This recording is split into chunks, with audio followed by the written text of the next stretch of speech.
goal of this podcast is to help you break in and thrive in advertising. We do that by sharing the stories and advice from people on the other side. This week, we learn from Steph Cajucom, creative director at Translation based in Brooklyn.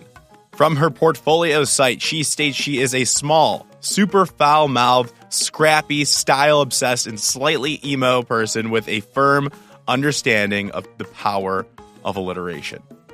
When she was younger, she wanted to be a writer, wrestler, artist, fashion designer, explorer, comedian, and rapper. But she claims a copywriter is the only job that lets her be all seven. Throughout her entire career, she has written ads for excellent agencies and clients, including Ogilvy, where she worked on IBM, Mother, where she wrote for Target, Stella Artois, Virgin Voyages, and Wrangler, and she just recently left McCann World Group to work at Translation. So I'm excited for you to learn from Steph. She is high energy and has fantastic advice. In addition, she will let you know of a new concept she and George Tannenbaum are working on that might shift the portfolio school dynamic. Oh, and last thing, she also lists out unique resources just for you. You can find those on our Instagram at Breaking and Entering Pod. One more time, our Instagram is at Breaking and Entering Pod, all one word. Now, on with the show. This is the Breaking and Entering Advertising Podcast, and as usual, I'm your accomplice, Gino Schellenberger. Kick it, Mikey.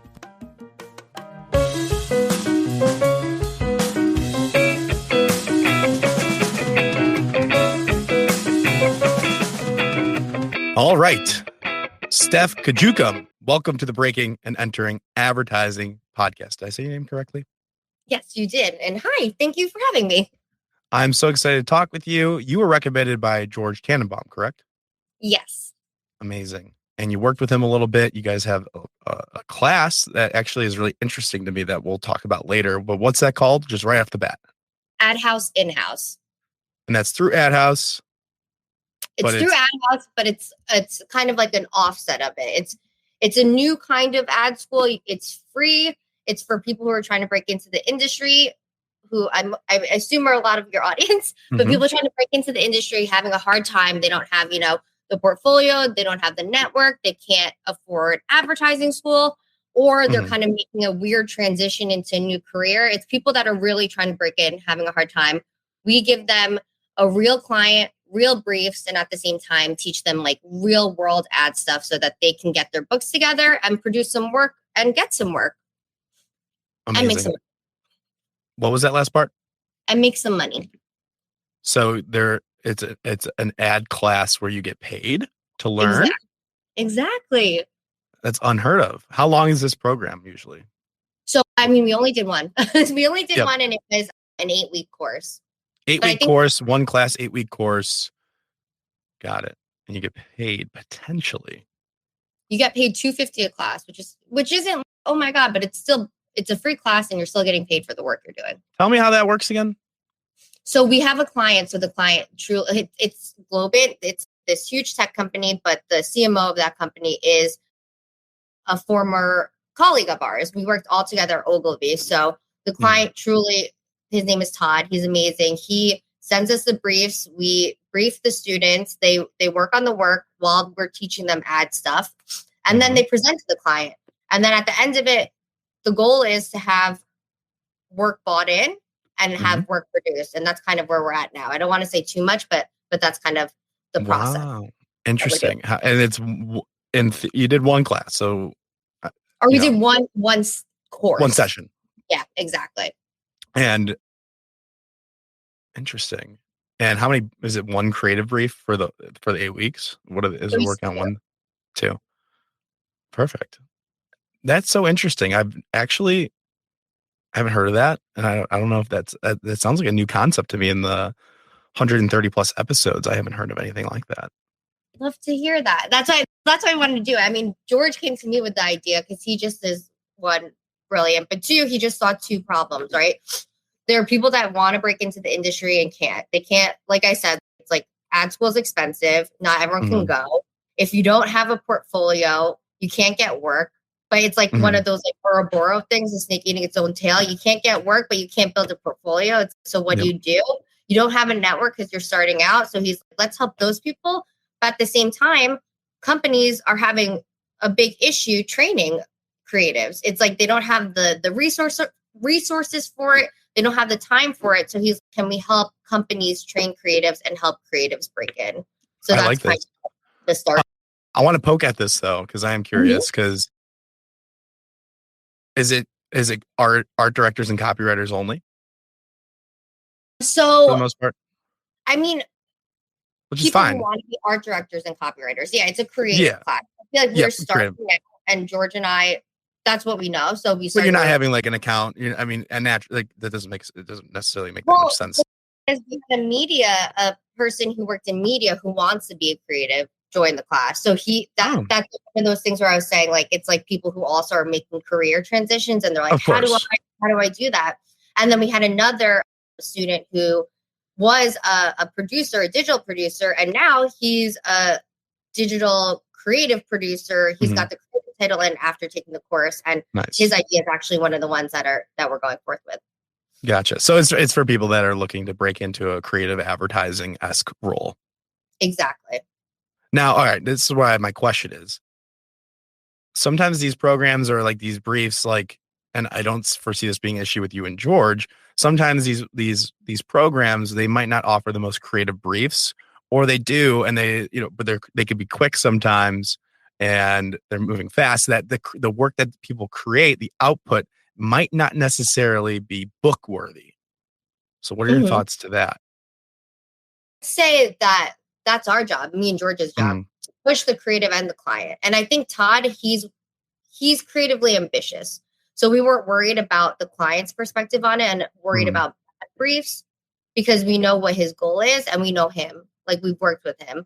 But I'd say even when there are bad briefs in like real world work, I feel like it's the creative director's, job to push on it and make it better, to find the nugget or to tell the client or, the strategist, like, how can we shape this differently so we can get more creative results? I love that. And I think also a recurring theme on this, one piece of advice that I like to go over too, is even when you are entry or you're an intern, or even when you're just creating work on the side for your book, the smaller tasks that might not seem super creative or might not come up with creative output, you can take those opportunities if you're starting out and put in all the work that nobody else is willing to do.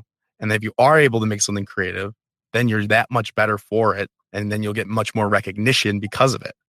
Exactly. And I'd say too, like sometimes like the briefs that do seem the most boring because they're so specific, that's kind of where you can have the most fun because it's like, how can I prove people wrong? Like, how can I show people that this thing that is supposed to be boring can be really, really interesting? Love it.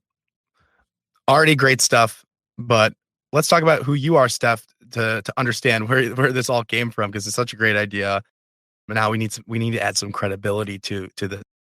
So you are a creative director at Translation, which is an interesting agency. Now that one is over in, where are you at? Brooklyn? Yes, it's in Dumbo.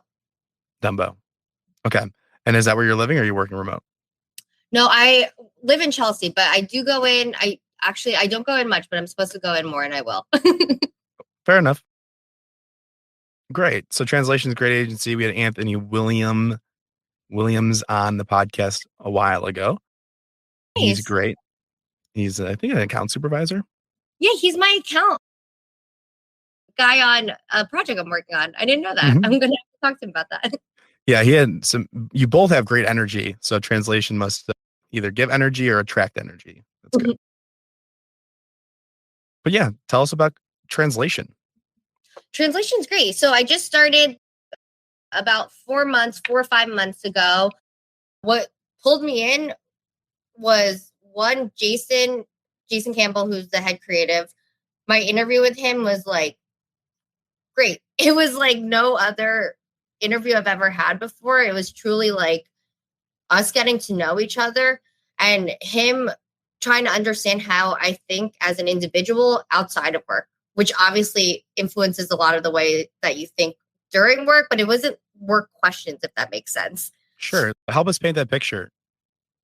yeah, it was just like asking me about like my background and just what are like personal achievements that personal goals I've achieved, like when it comes to like my family or my friends. It was just asking me like things, like questions that got to the core of like my life philosophy, and like it felt therapeutic. Like I even came to realizations where I was like, oh, I never said that out loud. It just felt so, I don't know, so like personal in a good way. Like that seems like a person that I trust and I want as a leader, if that makes sense. It's so important. It's so important to have that, I don't know, trust or the understanding with your boss, for sure.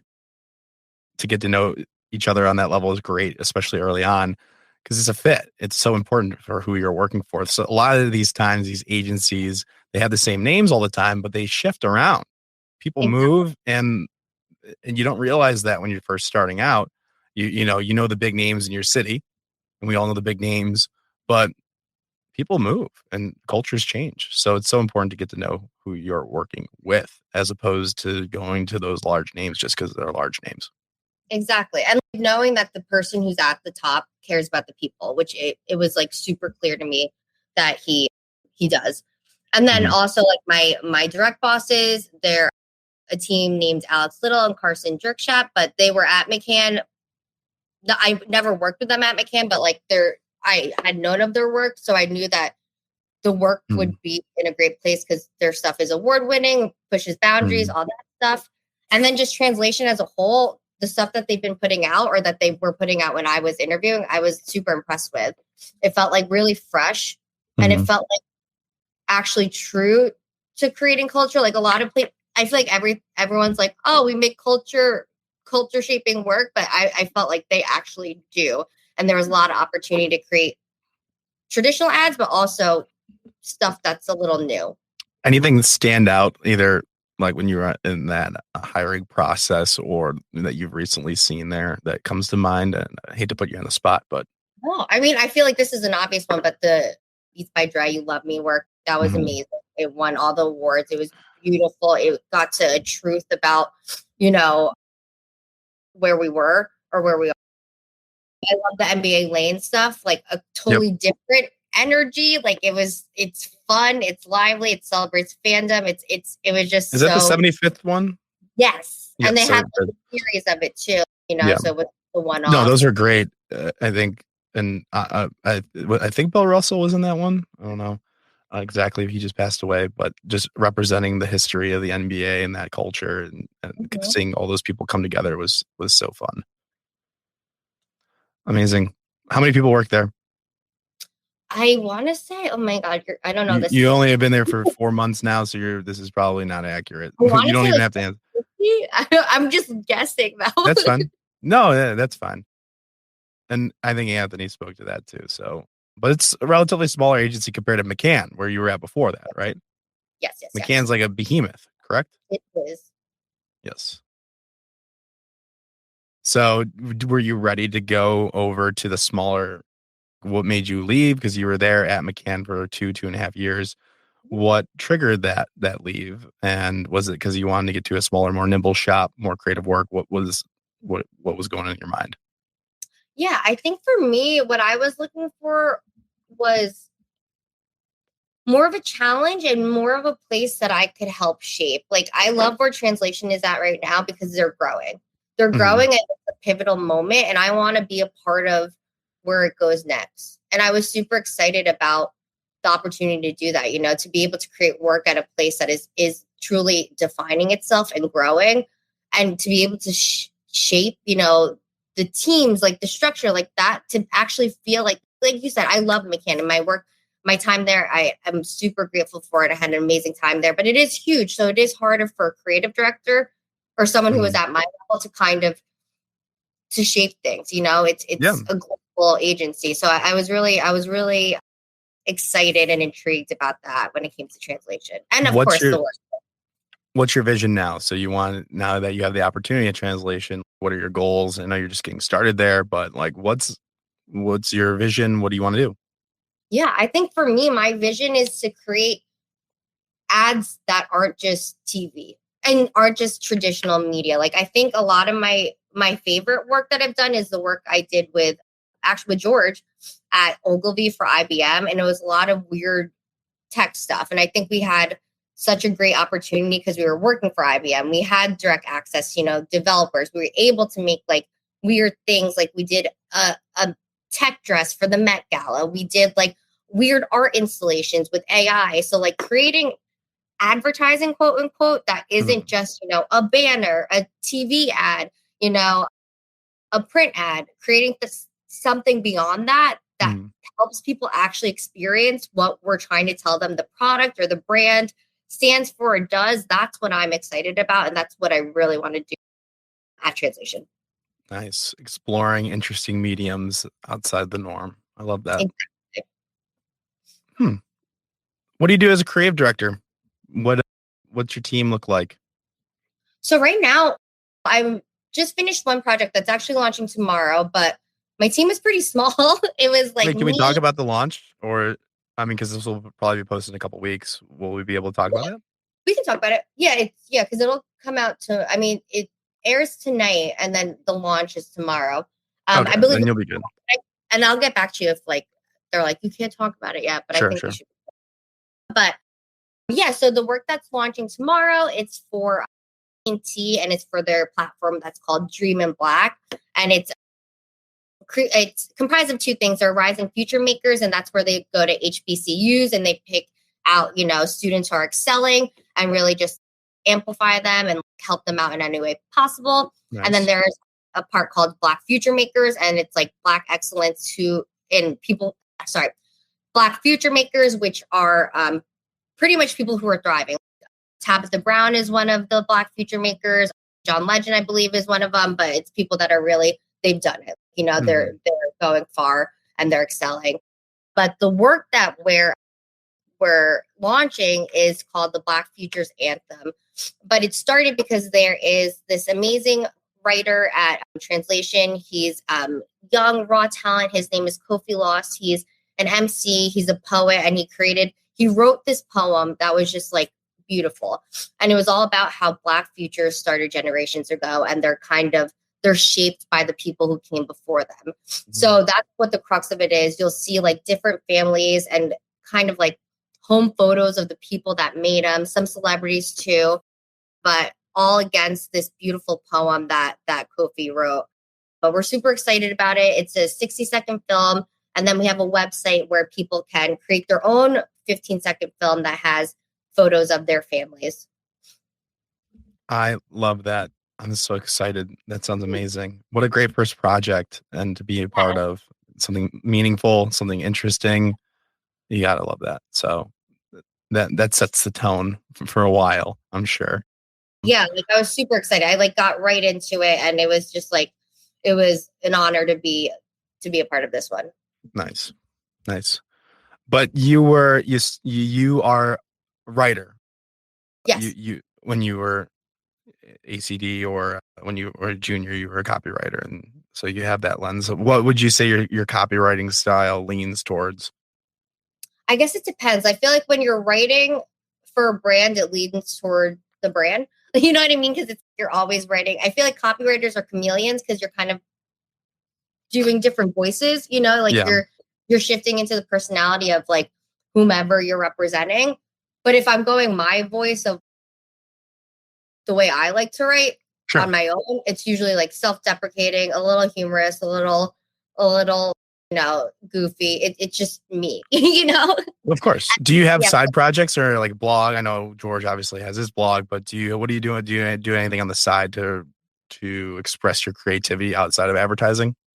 Yeah, so I used to. I don't anymore because it just got too hard with work. But I used to write for an online fashion magazine, so I'd profile different designers and different creators in fashion, beauty, and beyond. So that's one, but I don't do it as much anymore. But I wish I did. I do a lot of naming for beauty. A lot of my side work is like fashion stuff or fashion and beauty. Yeah, so naming for different brands. And then ad house, in-house. I feel like that's kind of how I've been keeping myself busy. And then other than that, like I just do my own little, writing. I do like there's like a Robert Caro like exercise. It's like 1,000 words a day. So that's how I try to start my morning. Like just purge, write in like words. But it's like free flowing. You don't have to like hold yourself up to a brief. It's just you've woken up. What's that called? Well, it's 1,000 words a day, but it's like Robert Caro, who's like he wrote like The Power Broker. He's like an author, but he wrote a book called Working, and it was just about how he works, like what his process is, and that was one of the things. So I was like, let me borrow that. I think I might have read it from George or some sort of thought leader. Deliberate creativity is a theory of waking up and having a routine to be creative, which sounds counterintuitive, but practicing the consistency of your whatever your outlet is so important. It's something that I've held a standard to for my podcast. It's every week we're going to do this no matter what. And whether it's great or not, that's okay. But being consistent and forcing that creativity, it helps me grow and helps the podcast grow. So there's a case for that. And it's something that I think is a great recommendation. And I'm not like, oh my God, I have to do this every day. And if I don't do it, I miss days. Of course. Of course. I miss days. But it's just nice to have it and be like, okay, if I feel stuck, that helps me. Like it helps me get my anxieties out. It helps me get like whatever weird things are kind of blocking me creatively for work. I kind of purge it all out when I'm just doing the 1,000 words, and then I can clear my head and get to work. Yep. I love it. It's a tool. Use it when you need it. Great. So I think we got a pretty good, obviously we could talk for a long time, but we have a pretty good read on what you're up to. We know translation. We know some recent work you've done. Let's get in the time machine and go back in time and figure out the time. Tell us about the time where you realized, hey, I want to do advertising as a career. Yeah. So I'll say like, I had no clue what like that advertising was a career. I like when I went to like college, when I was doing like my major, I wasn't like, oh my God, advertising is a thing. It was more, I started off as a graphic design major. I had to take like a random communications classes just to obviously fill out whatever my criteria. And then I stumbled into an advertising class and I heard them talking about copywriting, which I had thought, I was like, copywriting, is that, right. And writing, it was with a lens of visual. It just like completely pulled me in, and I switched my major and I majored in advertising with copywriting as my background. So that's when I knew I wanted to do that. Did you say you start with graphic design? Yes. So how'd you go from graphic design to get interested in copywriting? Because I always wrote growing up. So like, I wrote just for fun. Like my sister, she loved writing growing up, and she's a teacher now, but she would literally play teacher with me and like straight up just have me write stories and teach me all these things. So like I wrote growing up just for fun. And then when I was in high school, like I fell in love with graphic design. I started, like I had classes where we used like Corel back then, but like we used all like the graphic design programs. So I was like, okay, I'll do that. But then when I found copywriting, I was like, oh, that seems like a way for me to blend the two together. Wow. Okay. So you transferred into copywriting, advertising as an undergrad? Yeah, it was advertising. I went to Marist, so like they have like communications advertising as you can be. That can be a major. Oh yeah, I'm familiar with Marist. They have a program there, and they have an ad club there that I've reached out to. I was president of the ad club. Nice. Okay, so yeah, then other involvements while you're a student, then we can go. So you're president of the ad club, which is fantastic. And any internships in college? I interned at Nylon Magazine. Okay. And what'd you do there? I mean, I kind of just, Nothing much. I tried. It was like, it's an internship. It was like, I was like making calls, but then they knew I wanted to work in advertising. So then they'd let me do advertorials, which was fun. But most of it was with like event planning stuff. If I can go back in time, not that long ago, and I was in my internship, I would just say F it to whatever the responsibilities were. I would go, I don't want to, I would get any internship nowadays in advertising, like anywhere close in advertising at like hopefully an agency, that'd be ideal.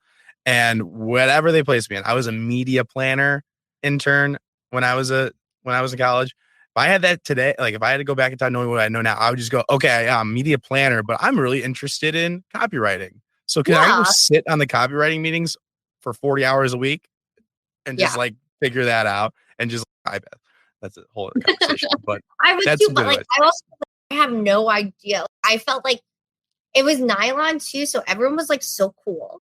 So I was like super intimidated because it was like fashion, and it was a whole different world. But it was fun. So what was your first break-in? How did that look? Like, where did you apply to? When was that first job really in advertising? What's the story there? Yeah, so I mean, after school, I'd say I spent 2 months just like heavily applying for everything. And I got no bites because it was like I had no book. I had nothing to show for myself. So like it was, especially as a creative, it's really tough. So I was like, Mom, Dad, I want to go to portfolio school. And they were like, absolutely not. We just paid for college. You're not doing that. So I was like, cool. But luckily, my cousin, my cousin's boyfriend at the time, sister, worked as a receptionist at McGarry Bowen. They were like, you should get that job. I spoke with her. Her name's, shout out to Amy Acosta, because she got me my first break-in. But she was like, it's a receptionist job, but I'm telling you, like, this is a launch pad. Like, she was moving off the desk to go be a producer. She was like, get in there and you can climb. So I did it. So I spent, a year and a half as a receptionist. I worked from 8 a.m. in the morning to 4 p.m. And then from there, I just kind of bounced around, learned how agencies worked. Because like from college, all I knew was like creative. But I had no clue how creative worked with anything else, all the other departments. So I learned that from just like going around talking to people. And then after a while, people knew what I wanted to do. So they started throwing me projects. So it was like ACDs who wanted to be creative directors would throw me like social stuff. There were designers who wanted to be art directors. So then we'd do spec work together. There were creative directors who had like extra time. So they'd go over that spec work. So it was like this great economy of people just like helping each other, like just kind people helping each other. And then my big break, I guess, or like the leap into creative was that I was working with a designer who wanted to be an art director, shout out Felton Brown, but he was working on a chase pitch, or not a pitch. It was like we were working to keep the brand. We had him. So him and I came up with a platform together, again, like literally on my off hours of working the receptionist desk. But we came up with a platform together. It made it to the final 3. It didn't make it, but it made it to the final 3, which was big for us. We were like, holy shit. But then the ECDs were like, you're on the team. So that was they moved me off the reception desk and the team. How long did that take again? I mean, it was like a year and a half of me doing that. That's I remember it wasn't bad. It was like tiring sometimes because like one day I remember Felton and I were like literally working until 3 a.m., 4 a.m. And I had to like straight up go back to Jersey because I was still living with my parents, like essentially shower, get changed, and then come right back in because I had to be at the reception desk by 7:45 a.m. Now, this is a break-in tactic that we go over. The foot in the door is definitely like, it's financially like you're going to get paid to be whatever the entry, whatever job you get, receptionist, we often hear, executive assistant, we often hear. Obviously, you're getting paid, you have a job, but you have to work really hard, and you have to be hopefully in an agency where people are willing to help you out. So that's super important. Not all people are like that at all agencies. You'll find the good people. It's about identifying those people. It can take 2 to 3 to 5 years for some people. You obviously work super hard. You were able to expedite that to a year and a half, which is incredible. So the case for a 2-year portfolio school where you would have paid 30 to 50 grand, you might have had more time. I mean, it might have been a little bit easier, but it would take more time. So it's just interesting to compare all those 2 different methods: traditional ad school versus breaking in through the receptionist route like that you did. If you can go back though, looking at that, like, what would you have done differently? Would you have done anything differently, or just knowing what you know now? I don't think so. I feel like I like that I came up the hard way and I did have to kind of work for it. And I like the way I learned because it was like I was popped into the center of the real world experience. And I felt like Eloise at the plaza. Like I literally would get off the desk at 4 and I would just walk around and absorb what was happening. And it was me learning about the advertising industry by literally watching it. For me, I don't know if I could do that. I just like my personality, and I don't know if I want to work that hard for a job personally. I can say that now because I have a job, but I was pretty hungry, but I don't know how many hours you worked, combined with all of the concepting and the creative process. But I know personally, like that would be tough for me, and I might have gotten burnt out early on. So do you think that you're just more determined, or you have the hustle mentality, or what? You just loved it. I just loved it. And I feel like that's the thing. I love it. And I know it's hard. It's a hard industry and you work hard, but I love it. And I am a hard worker. I'm a person who doesn't like to sit still. I'm like even like on the weekends, if me and my boyfriend are sitting watching TV for too long, I'm like, let's go do something. Should we do this? Should we start a project? Should we go plan something?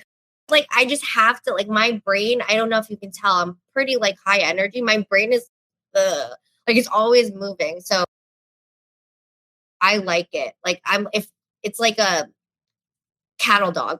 I feel like if I'm not working or moving or busy, I'm destructive. Like something bad is gonna happen.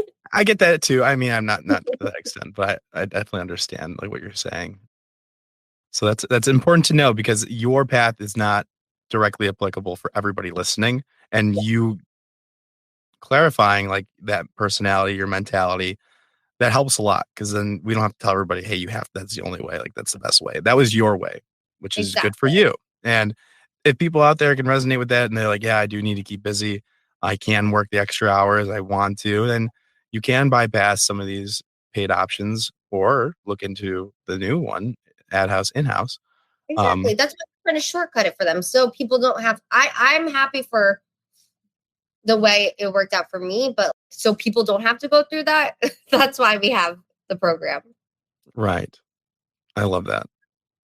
Interesting. So so back to the story, the ECDs were just like, all right, you made it to the top 3, you're part of the creative team. What was that role? You're just a copyright, you're entry level copywriter? Yeah. My first copywriting job. I love it. And we covered a lot there, just like with some of the lessons. So that's really important too. Then throughout the stint of your career leading up to where you're at today, as I glance through your LinkedIn, which everybody should have, obviously. You went to McGarry Bowen. You did a little freelance stint, senior copywriter back at Ogilvy, Mother, New York, Joan. So you've been at creative agencies throughout your entire career. Yes, I've bounced from freelance to full time for the whole time. Yeah, which is fair. I mean, bouncing in and out of freelance, we see that all the time. Why, though? What was the rationale? You don't have to go through each time, but overall, why did you do that, and why do other people go from freelance to back to agency? Oh, I think for me, it's like if I go freelance, that means I'm like trying to figure something out. I'm like, okay, what do I want? Like, what?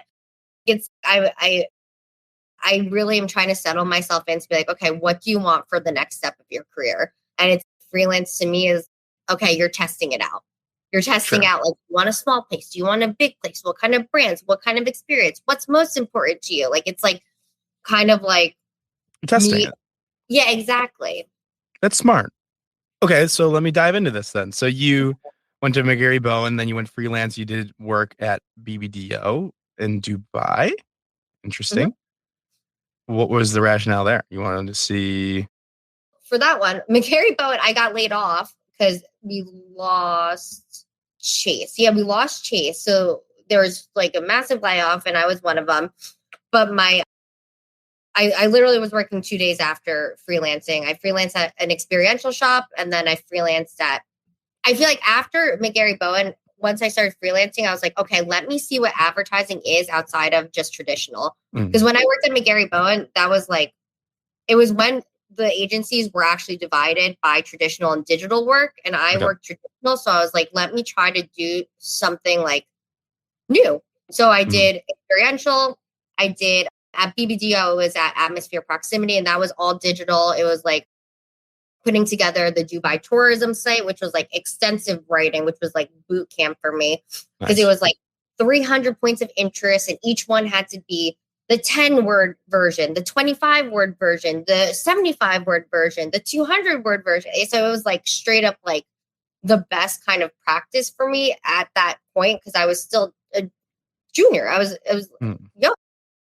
So I did that, and then I did Ogilvy when I freelanced there first for this like experimental team called the Newsroom for IBM, and it was essentially like their social team, but they treated it like a news beat. So I had IBM Cloud, but my partner and I, like, legitimately every single day we had to present to the client 10 pieces of content, then make it. So that was another kind of boot camp. It was like, oh my God, cool. Work fast, but you're also finding the stories.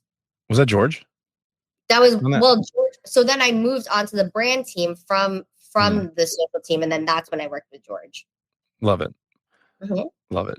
Okay. So we covered a lot. And now I just want to take the last 5 minutes to give you the mic and maybe give out some lessons or anything you thought of before coming on this podcast. What's some piece of advice you would tell yourself or somebody that's looking to break in today into advertising? Yeah, I feel like looking to break in, I feel like put yourself out there. That's something that, like, I feel like there's so many different platforms now, LinkedIn, social, like whatever your creative passion is, whatever you're searching for, put yourself out there. I feel like there are people who want to help, even if it's on LinkedIn, asking a question, like, I don't know, like asking for a mentor, put the question out there. I feel like there are people like me, like George, like everyone who helped me at McGarry Bowen, who want to help the next generation. So it never hurts to do that. And I feel like for me, I even do this now still. I'll be like, no, that's embarrassing. I don't want to, like you have all these kind of blockers for yourself, but let them go. No one's going to judge you like that. And if they are, they're not for you. You'll find the good people. So that's one of them. For another one, I feel like, especially when it comes to breaking in for creatives and like putting together a book, I feel like don't be scared to do things differently than other people. And not only that, that's actually your strength. Because I feel like when I was coming in, like even like the first like briefs or the first projects I'd get, I'd look at other people's work when they were presenting and I'd shrink and I'd get so intimidated because I'd be like, mine doesn't look like that. My deck isn't like that. My write-ups aren't like that. Like I'd get so in my head about it. But then I realized doing it the way that I want to or doing it the different way is what makes you stand out. That's what you want. And that's why they hired you. Exactly. To bring that your POV. Like, why would they want conformity and creative ideas? It just doesn't make any sense. Exactly. But it's hard to learn that. It's definitely hard to get past that for sure. For sure, because it's like a mental thing, It's like you're in your head about stuff. Mm-hmm. And then be nice to everyone. I feel like that's another thing. Be always be kind. This is a small industry and you're going to run into people. So always be kind to the people you work with and the people you talk to. Because I feel like that's a big deal. Yeah. It's hard. That's hard for me sometimes too. I get pretty stressed out. Sometimes I snap at people. Sorry if I ever snapped at you. Snap at people, but be like, sorry. That, you know what I mean? Like it's no, just like I don't snap at people, but I want to sometimes. Just, situations. I get stressed out pretty easily. So for sure. We all do. It's a stressful life. Yes. And then the have you seen the pictures of the James Webb telescope? Like yes. It's crazy. There's so much more out there. Okay. I love it. All right, Steph, we covered a lot and I'm sure we could talk forever, but we covered a lot. So I'm really happy. Can people reach out to you if they have any other questions or they want to ask you about your program or your career or get even more in depth with of course. I welcome it. If you're trying to break in and you're having some roadblocks or you have some obstacles, hit me up. I'll help you and however I can. Great. Then we'll link the ways to find you and your recommended resources on our Instagram page at Breaking and Entering Pod, all one word. So cool. Thanks, Steph. Great. Thank you. Thank you so much for listening to the entire episode of the Breaking and Entering Advertising Podcast. If you like what you heard, it would mean a lot to us and help us grow if you can just leave us 5 stars on Apple Podcasts. And if you have time to leave a small review, that's great too, but really that 5 stars will help us a lot. And be sure to connect with our guests. We want to help you break in. The way to do that is by going to our Instagram at Breaking and Entering Pod. All one word, at Breaking and Entering Pod on Instagram. There we have links to their portfolios and their LinkedIn and their secret resources, and they want to connect. So go do that. And some thank yous. Thank you to our creative and production team, Buchun Jung, Juan Camargo, and Mikey Malarkey, and our PR team, led by Nicole Tolochko and the AAF group from the University of Illinois. Thank you all so much, and we will see you next week with another amazing guest.